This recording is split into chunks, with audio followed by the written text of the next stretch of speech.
Bonjour à tous, voici une petite vidéo sur ma 106 électrique que j'ai entretenue récemment. Donc là il s'agit de faire un contrôle de l'ensemble des batteries qui se trouvent à l'intérieur. Moi je m'en servais en recharge solaire sur ma maison autonome, mais c'est vrai que j'avais quand même un usage assez rare, je faisais à peine 500 km par an. Donc pour la vendre j'ai fait un entretien complet. Donc là on vient de voir, j'ai branché le chargeur et on a un petit voyant vert qui clignote pour prouver que ça marche. Et puis ensuite, j'ai positionné le véhicule à l'endroit où j'allais descendre le parc batterie à l'aide d'un transpalette. À chaque fois, il faut que le véhicule soit opérationnel. Là, ce que je vous montre ici, c'est un petit réservoir de liquide de direction assistée.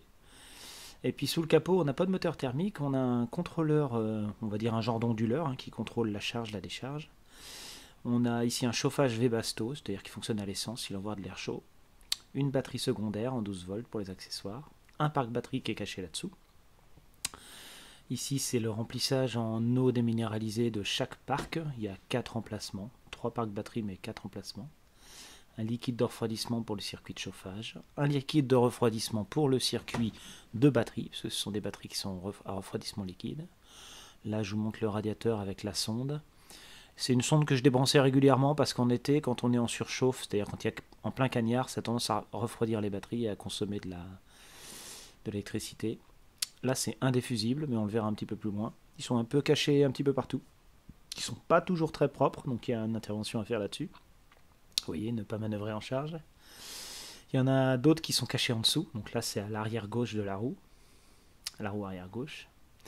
Ils sont pas très faciles d'accès, enfin, sauf si on se penche évidemment. Il y en a deux par pack batterie. Donc ce qu'il faut faire, c'est les enlever dès le début. Il faut s'assurer qu'on n'a plus besoin de l'énergie. Moi, ce que j'ai fait, c'est que j'ai levé le véhicule, je l'ai calé, et après, j'ai déboulonné chaque parc batterie, parce qu'il y en a deux en bas et un au-dessus. Donc j'ai commencé par le plus gros, celui qui est à l'arrière, celui qui contient, je crois, 16 éléments, ou 11 c'est ça. Puis il a fallu que je fasse par étapes, parce qu'on ne peut pas tout descendre d'un coup, pour réussir à sortir le parc. Quand on descend le parc batterie, il faut bien évidemment déconnecter les circuits de refroidissement, mais aussi les fusibles et les connexions électriques. Donc il faut faire attention parce que les batteries elles-mêmes sont sous tension.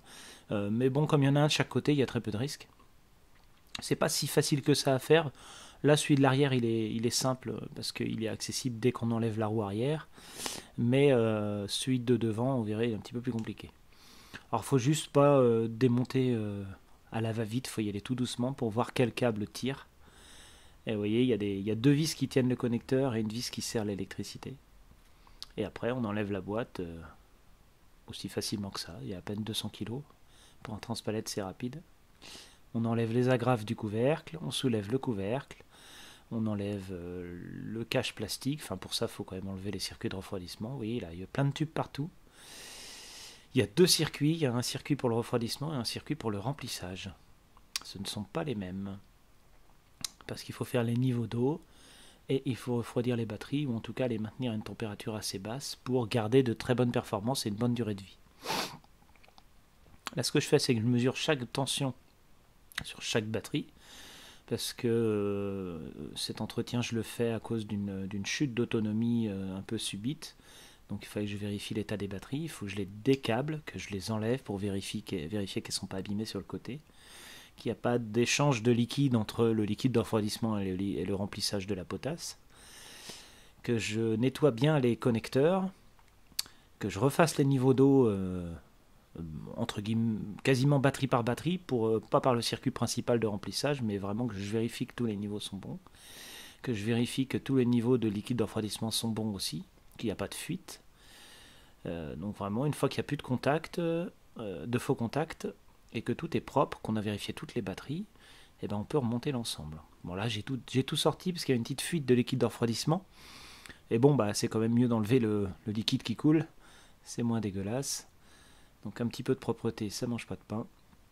Voilà, c'est juste une durite qui était desserrée et donc tendance à perdre du liquide. Ce qui n'est pas très très écolo. Vous voyez, le bac il n'est pas étanche, il a des trous en dessous.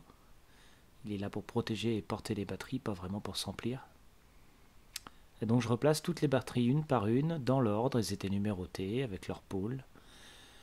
Et une fois que les batteries sont toutes assemblées, je leur mets à toutes un petit fil avec une cosse pour reporter la mesure de tension de chaque batterie autre part que dans le bac. Parce que c'est quand même ça c'est un sacré défaut sur ces véhicules, c'est qu'on ne peut pas mesurer les batteries autre part que si on démonte le bac. On ne peut pas non plus les charger, on ne peut rien faire, à part en série, elles sont branchées en série. Donc moi j'ai fait une petite nappe de déportation de tension. Alors je l'ai fait en vert jaune, c'est pas la meilleure couleur qui soit, mais c'est la bobine que j'avais en stock et qui me servait jamais. Et puis comme ça, on va dire que tous les pôles sont de la même couleur, puisqu'on a 0, 6, 12, 18, enfin jusqu'à 120 volts. Et puis après, je replace le parc sous le véhicule, je reboulonne, et ensuite je redescends les roues, je remets les roues, je redescends le véhicule. Donc là, ça va un petit peu vite sur la vidéo, mais voilà. Je recable tout, je vérifie que ça marche. Vous allez voir, quand on lève le frein à main, ça descend le véhicule. Clac, c'est normal, comme toutes les voitures en fait.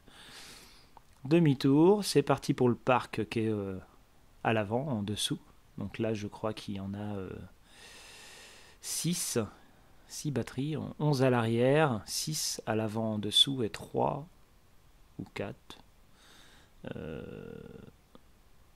crois que c'est ça, à l'avant au-dessus. Donc là dans la vidéo, on voit d'abord le démontage du parc qui est au-dessus. Pour ça, il faut quand même décabler le contrôleur, le chargeur et la batterie auxiliaire parce que tous les câbles passent au-dessus du capot. Donc il y a un petit coup de tournevis à donner pour bien déclipper proprement. On vérifie l'absence de tension, il y a quand même tous les fusibles à enlever. Donc là, c'est pas un vérificateur d'absence de tension, hein, mais j'en ai utilisé un aussi. Là, c'est juste un multimètre. C'était surtout pour mesurer les tensions résiduelles. Il reste souvent une petite tension dans les condensateurs. Là, je passe un peu de temps à nettoyer les différents contacts des fusibles, parce que quand je vais les remettre, je vais peut-être oublier de le faire, donc autant le faire tout de suite. C'est une étape importante, parce que c'était vraiment très très sale. Et si j'aurais pu mettre aussi de la pâte à base de carbone, de charbon, pour augmenter, ou à base de cuivre pour augmenter la conductivité, mais c'est pas nécessaire normalement. Enlever le bleu, ça suffit. Donc on enlève les connecteurs après les avoir soigneusement numérotés. Vous avez vu, j'ai mis des numéros dessus, je ne sais pas si on voit bien sur la vidéo. Et puis on les sépare, on peut enlever après le bloc plastique. Alors ce contrôleur là, je l'avais déjà démonté une première fois entièrement, j'ai pris quelques photos. Je ne sais pas si je vais pouvoir les rajouter là sur la vidéo, parce que il y avait un petit composant qui avait été dessoudé, et puis je voulais vérifier, il y avait une petite panne. Donc j'avais démonté tout l'électronique et j'avais réparé avec mon poste à souder, puis j'ai tout remonté. Donc c'est vraiment fait, c'est du Sagem, c'est fait avec beaucoup de solidité. Bon bah là on voit, je suis en train de vérifier le niveau d'eau. J'enlève pas les batteries parce qu'elles sont en bon état, on les voit bien. Il y en a 3 effectivement. Et en remplissant de l'eau déminéralisée d'un côté, bah, il faut que ça dégueule de l'autre. Donc à partir du moment où ça dégueule, c'est que les niveaux sont bons. Je vérifie les tensions, je remets les petits fils, une petite nappe. Voilà. Je réassemble tout. Et voilà.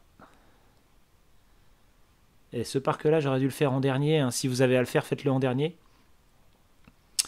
Enfin, en tout cas, ou alors laissez-le ouvert, ne le refermez pas. Parce que si vous avez une des batteries défectueuses autre part, vous pouvez intervertir avec une qui est en haut.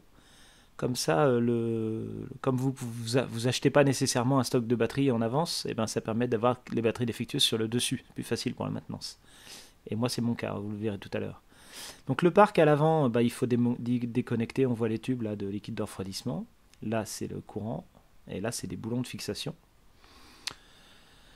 Des deux côtés, pareil, boulons de fixation, il y en a 4 en tout. Et puis, il y a aussi la connexion du liquide de refroidissement qui est là. Donc quand on déconnecte, ça coule partout, donc il faut mettre des bassines. Pour ça, j'ai plusieurs bassines en dessous. Et là, c'est un petit peu plus serré. Hein. Le connecteur, le plus et le moins, déjà, sont proches l'un de l'autre. Et ils sont moins faciles d'accès. Donc même étape, hein, on le sort du dessous, c'est plus léger. Voilà, il y en a 6. On les mesure. Et moi, comme par hasard, la dernière que j'ai mesurée, au lieu d'être à 6 volts 3, elle était à 4 volts quelque chose. J'ai passé du temps, de nombreuses dizaines d'heures à la recharger avec mon alimentation stabilisée, en essayant de la réégaliser, mais en fait, il y avait un élément de cramé à l'intérieur. Donc je n'ai pas vraiment pu monter comme je voulais, donc j'ai essayé d'autres choses. J'ai enlevé la batterie. Comme là il n'y avait pas de fuite de liquide, il n'y avait pas besoin d'enlever toutes les batteries. J'ai enlevé que celles qui étaient défectueuses pour vérifier les niveaux. Vous voyez, on voit les niveaux là. Ça c'est l'eau, c'est-à-dire l'eau déminéralisée. Et sur le côté on voit le liquide de refroidissement. Voilà, qui bouge. C'est les compartiments de refroidissement. Ce que j'ai fait, donc j'ai tapé sur la batterie. Voilà, j'ai donné des petits coups comme ça pour décoller un petit peu ce qui était en court-circuit sur l'élément concerné. Et après, la tension est remontée. Alors là, on ne le voit pas sur le multimètre, 6,48. La tension est remontée, donc j'étais content, je l'ai remis. Je me suis dit, c'est bon, ça se trouve, c'était juste une petite pièce métallique, vous savez, quand ça s'abîme. Et voilà, on est remonté d'un volt. Donc j'étais tout content à ce moment-là. J'ai refermé, pas d'inquiétude. Et j'ai remis sous la voiture. J'aurais peut-être dû intervertir avec une batterie juste au-dessus. Parce que l'étape là qu'on voit, démontage-remontage, elle est quand même longue. Ça m'a pris plusieurs jours, enfin je faisais pas que ça. Puis je filmais en même temps, vous voyez bien, puis je suis un petit peu en tongue, j'ai plein de choses à faire en même temps. Puis c'est une opération, comment dire, c'est la première fois que je le faisais, donc fallait tout doucement. J'étais avec les moyens du bord, vous savez, le sol est pas droit, le bac est de travers, enfin, je m'en suis sorti. Et donc je l'ai replacé. Il a fallu remettre toutes les durites, les fils, les différents éléments sur les radiateurs et autres. Et puis après les passages de roues. Là je suis sur les passages de roues parce qu'ils se sont tout arrachés. Les vis étaient un peu parties, donc je les ai collés. Ce qui fait que quand je vais démonter, il va falloir que je décolle et que je recolle. Et ça va être le cas parce que j'ai commandé une nouvelle batterie pour ça et il va falloir que je redémonte. Alors pour remettre en service, il faut remettre du liquide de refroidissement dans le bac, puisqu'on les a purgés un peu partout. Et là c'est un petit peu compliqué. Là on voit bien, je remets les fusibles pour pouvoir avoir du courant, pour que le circulateur puisse fonctionner. Cependant, je suis obligé de remettre du liquide un peu partout, dans les batteries, dans le radiateur, pour enlever les bulles d'air. Puis à la fin, vous voyez là, on voit le liquide, là il circule bien. Alors qu'avant il circulait pas bien. Là on voit, je prends la nappe des batteries, je la ressors, je l'attache quelque part, et hop, c'est parti. On retourne, on teste la voiture, et on la positionne autrement. Et donc là commencent les tests de charge et de décharge. Je peux mesurer différents éléments, les éléments défectueux ou pas. Et là ce qu'on voit c'est que je suis sur l'élément qui est défectueux, qui est à 5 volts 2, il manque 1 volt. Et quand j'avance et je recule en accélérant un peu, je chute en tension. Alors que là, la mesure actuelle là, de 6 volts 4, ça chute très peu. Donc l'élément défectueux a bien un peu plus de 1 volt d'écart. Et ça, c'est problématique pour le fonctionnement. Enfin, elle fonctionne exactement pareil, la batterie, mais c'est que le pourcentage d'autonomie baisse et ça crée une panne prématurée. Il faut recharger plus souvent. La recharge est un peu plus... le contrôleur batterie qui est dans le véhicule est un peu moins à l'aise. Donc je me suis dit, je vais mettre en charge et en décharge. Enfin, là surtout en charge en l'occurrence. Et je vais mesurer des éléments sains et l'élément défectueux. J'en ai profité pour vérifier tous les éléments quand même, pour vérifier si leur évolution de tension était bonne. Puis là, j'ai fait un petit graphique. Une fois que j'ai fait le graphique, que je vous montrerai un peu après, il fallait que je lance une vraie charge. Parce que j'ai commencé le graphique, mais pendant la charge, je vais le continuer. Avec la valise, en fait, c'est un vieil ordinateur sur lequel on lance le logiciel Lexia. On sélectionne Saxo, parce qu'une Saxo, c'est une 106. C'est Peugeot Citroën.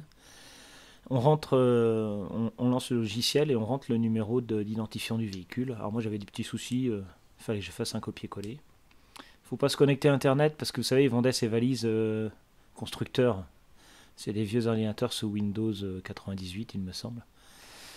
Faudrait les réinstaller sur un autre ordinateur mais bon c'est tellement ancien. Puis une fois qu'on a ça, on a accès à pas mal de choses. Bon, c'est fait pour tous les véhicules. Là, on est sur de la prise 30 voix. Vous savez, le nombre de connecteurs. On teste par fonction, c'est mieux. Nous, on choisit le motopropulseur sur électrique. Voilà, il y a plusieurs modèles, normal. On a un message d'alerte qui nous dit ce qu'il faut faire. Attendre 30 secondes après la coupure et tout. Le calculateur qui est à l'intérieur du véhicule nous envoie les données. Il y a beaucoup de messages d'alerte. C'est vraiment pour pas oublier d'avoir mis le frein à main, de couper le contact, ce genre de choses. Vaut mieux avoir ça que rien du tout. J'ai vérifié que j'avais bien une absence de défaut, parce que je ne savais pas, on ne sait jamais, il peut y avoir des défauts. Et je passe sur l'entretien des batteries. Et donc là, j'ai plusieurs propositions. Effacer le besoin en eau, donc ça c'est quand on nous rappelle tous les 4000 km qu'il y a un problème. Là, on a vu un petit voyant s'allumer, c'est quand on lance une charge spécifique, il y a un nouveau voyant qui s'allume. Là, je lance une charge d'égalisation, il me dit bah ok, j'accepte, mais il faut brancher la prise de courant. Donc c'est ce que j'ai fait, donc on était déjà à 80%, on avait fait une charge avant. Et pendant la charge, on peut mesurer tout ça, là, les roulements, les températures. Le mieux, c'est de vérifier les seuils de tension et le courant. Donc là, il nous affiche un tableau assez simple. On a 14 ampères qui va dans les batteries. On a la batterie de démarrage, enfin la batterie de servitude qui est bien chargée. Et puis on a la tension générique, la tension générale. Alors le pourcentage est bon, il correspond exactement à la jauge d'énergie à aiguille sur le tableau de bord. Vous voyez, 83%. Et la tension est bonne aussi. 141 volts sur le voltmètre, on était bon aussi. On est sur des batteries nickel, cadmium, plomb. Ce sont des batteries Shaft fabriquées en France qui sont très bien, mais qui sont plus vraiment fabriquées, qui étaient totalement recyclées en France. Mais bon, il y a eu des petits soucis. On a abandonné l'électrique il y a quelques années. Là, ce qu'on voit, c'est que le voltmètre il baisse. En fait, il monte et il descend, il monte et il descend. Il fait des à-coups de tension pour finir de charger, pour éviter d'envoyer trop de courant.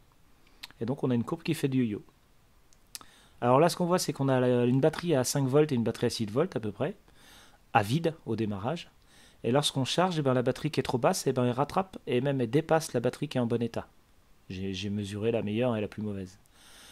Et on voit des oscillations, et à un moment donné, l'écart se réduit. Donc la batterie qui est en mauvais état s'améliore. Mais à la fin de charge, elle retombe. Elle a gagné que 0,1 volt au bout de 4 heures et quelques, un peu plus de 4 heures. Là. Donc on est quand même sur une batterie qui supporte, mais qui n'a pas rattrapé son écart, quoi. Donc là, c'est pour illustrer un petit peu les seuils de charge. On a une consommation qui va être dans les 3000 watts, et puis elle va chuter à 1000 watts de temps en temps. Elle va faire des appoints. Ça ne va pas être linéaire. Il y a vraiment un cerveau intelligent dedans qui va gérer tout ça.